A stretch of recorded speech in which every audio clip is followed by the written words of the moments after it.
Olá, como vamos? Estou aqui de novo, Roberto, o Desinquieto, trazendo o nosso 17º vídeo. Hoje para falar de inspiração. Como é que um filme começa? Como é que nasce a ideia de um filme? No cinema, nós estamos num ambiente em que há muita atividade que é regida por um processo comercial, de mercado, em que se precisam fornecer produtos, que na televisão também, as televisões precisam botar novelas, seriados, etc. no ar.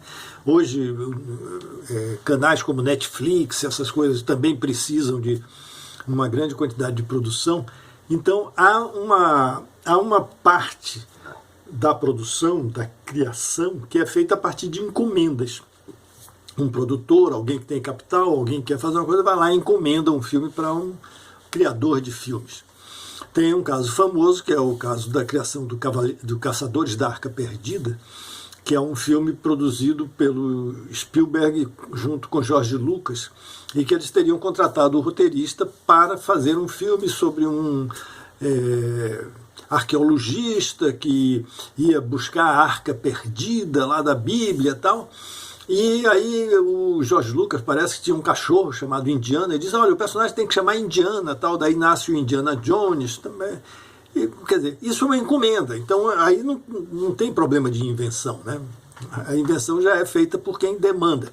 Agora, e quando não tem isso? Quando você é confrontado com a página em branco, com a tela em branco, isso é um problema que os poetas sempre se colocaram, né? A página em branco, o desafio da página em branco e tal. Nessa área de criação, tem uma discussão também muito grande entre inspiração e transpiração. Se eu não me engano, Orson Welles, alguém assim, diz que, olha, isso que a gente faz é 1% de inspiração e 90%, 99% de transpiração. Que transpiração aí é o trabalho, né? É burilar, é elaborar, é rever, refazer e tal. Tem uma velha discussão de João Cabral de Melo Neto, poeta brasileiro fantástico, Morte e Vida Severina e tal. O João Cabral escreveu em 1952 um texto em que ele faz uma crítica à poesia, à poética brasileira em geral, dizendo que havia um grande número de poetas que achavam que o mérito da poesia era da inspiração, que o poema nasceria pronto na inspiração e ele seria intocável depois. Não há, ele nasceu assim, assim ele deve ser, deve seguir. Isso tem origens em romantismo, tal, não é isso que a gente vai discutir aqui. O João Cabral defende uma posição em que ele defende, digamos, o poeta profissional, o poeta que trabalha, que elabora, que burila, que escolhe as palavras, que reconstrói o sentido das coisas, que é o poeta que praticamente lapida a forma do poema com um trabalho intenso, um trabalho dedicado, um trabalho aplicado ali, em que ele se desgasta e tal.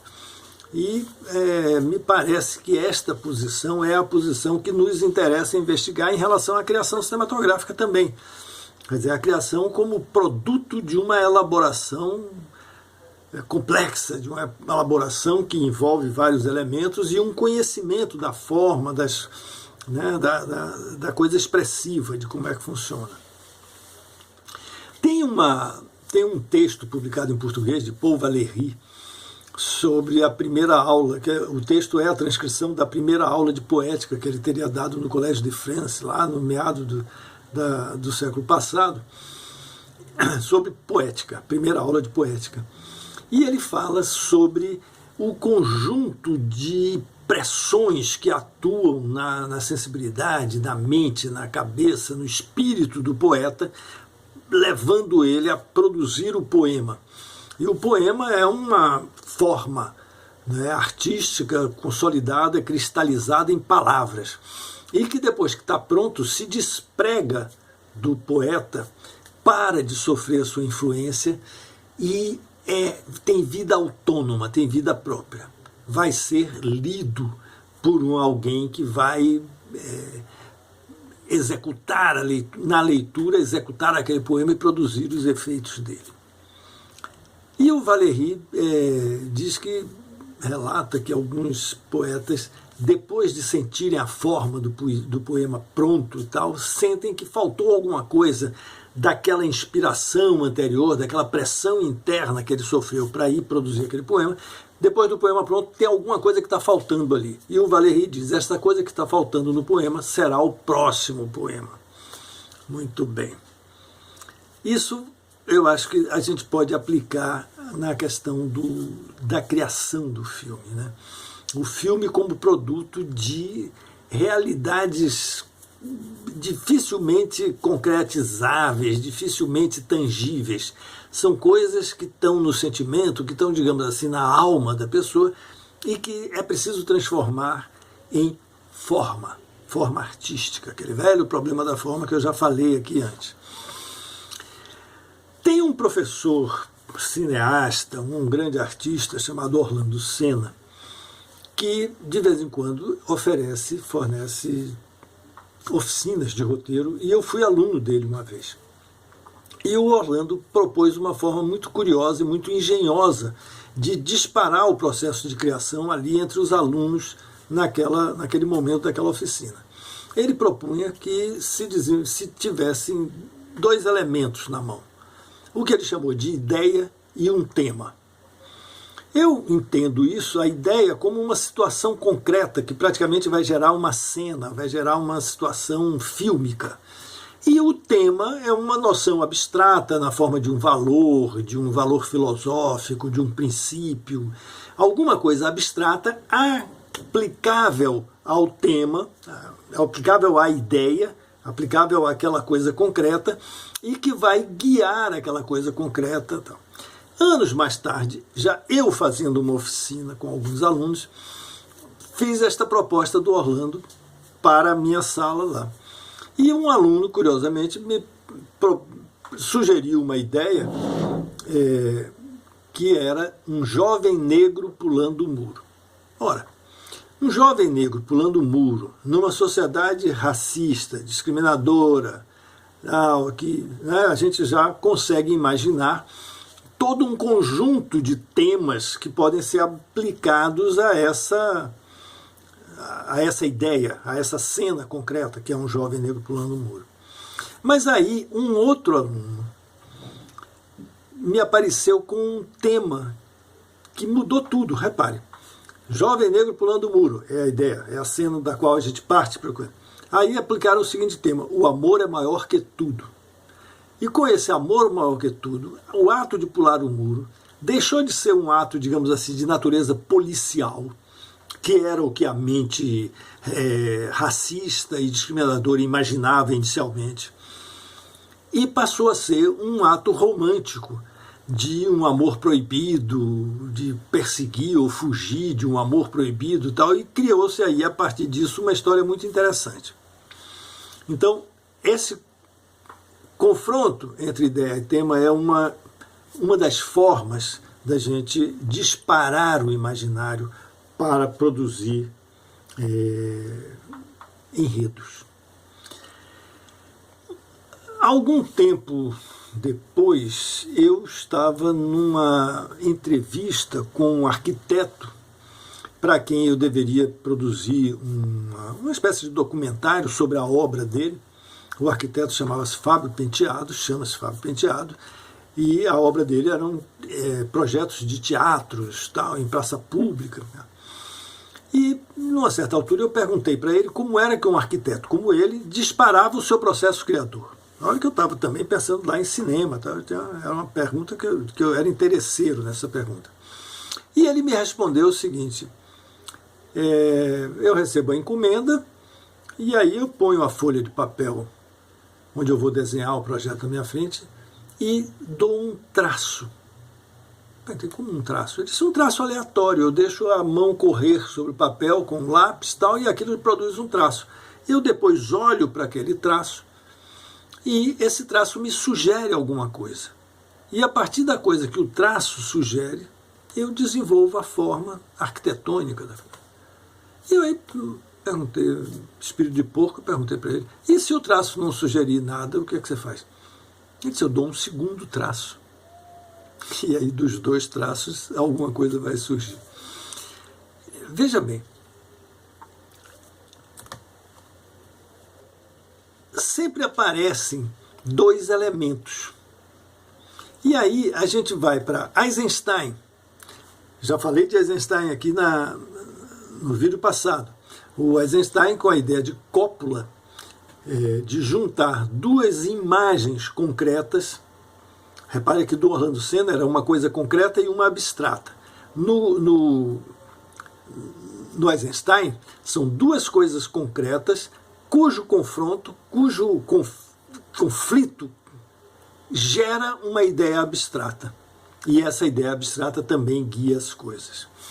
Tem um redator brasileiro chamado Roberto Mena Barreto, que escreveu um livro sobre criatividade em propaganda, em que ele faz uma observação muito curiosa sobre essa coisa dos dois elementos.